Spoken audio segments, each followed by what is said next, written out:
Bonjour Patrice, on parlait de l'Italie à l'instant. C'est elle qui a déclenché les hostilités en remettant sur le tapis et sur le débat l'histoire de la migration et de l'immigration. Oui. Et il en est question dans la presse ce matin en France. Effectivement, Laurent, bonjour. Vous vous doutez bien que ce matin, c'est le sujet qui revient le plus souvent à la une, la question migratoire. Alors, elle se pose à l'Europe avec une acuité vitale. Elle peut aussi bien conduire à sa décomposition qu'à sa refondation. Le problème, c'est qu'il y a comme un décalage entre l'urgence de la situation et la timidité des réponses apportées.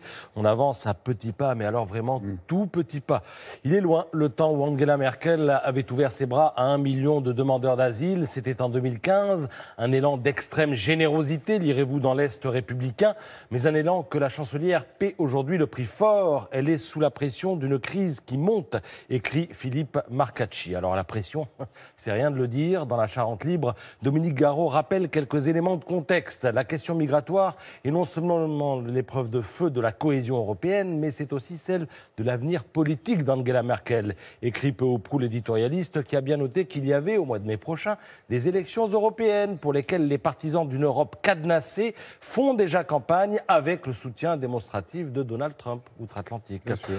Alors à la lecture de tout cela, eh bien, on comprend que l'Europe a sans doute besoin de prendre des décisions qui ne vont pas forcément ravir tous les humanistes, mais que si elles tardent, ce sont d'autres élus qui seront amenés à prendre d'autres décisions encore moins agréables. Il n'y a qu'à voir la tournure électorale que les choses ont pris en Italie et ce qui s'en est suivi avec l'affaire de l'Aquarius. Mais je referme la parenthèse et j'en viens à la République du Centre où Denis Domain affiche une déception après la rencontre Macron-Merkel d'hier.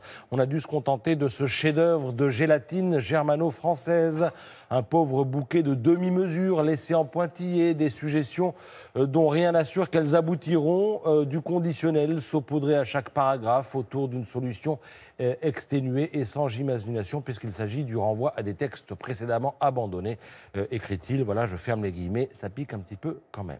Alors, les solutions. Macron et Merkel ont annoncé travailler à un accord entre plusieurs pays de l'espace Schengen visant à refouler tout demandeur d'asile vers l'État où il a été enregistré en premier. Alors ça a pris pas mal de temps pour en arriver là.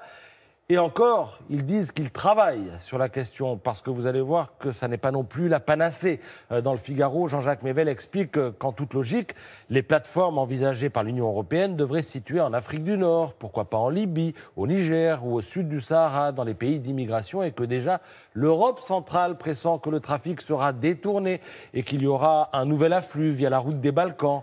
Alors des camps de migrants en Afrique du Nord, il semble pourtant qu'on y aille tout droit, car même si l'Allemagne et la France ont jusqu'ici tordu le nez à l'idée de mettre en place des camps hors de la juridiction de l'Union européenne, d'autres, comme le chancelier autrichien, poussent le projet et il prendra la présidence tournante de l'Union européenne dans 10 jours, le président autrichien. Alors, l'expérience, d'ailleurs, a déjà été conduite en Libye grâce à des financements européens et les ONG dénoncent des conditions, je cite, d'hébergement épouvantables. C'est ce que vous pourrez lire par ailleurs dans le Figaro. Tout ce que je raconte, évidemment, n'est certes pas très encourageant, mais c'est ainsi. Et encore, ultime élément chiffré, parce que je vous parle là de l'Europe, où l'on a vu débarquer 690 000 irréguliers en Italie depuis 5 ans. 690 000, alors que dans le monde, et c'est l'Humanité qui rappelle le chiffre ce matin, il y a 69 millions de réfugiés. 690 000, 69 millions. Dont 52 ou 54% d'enfants en plus.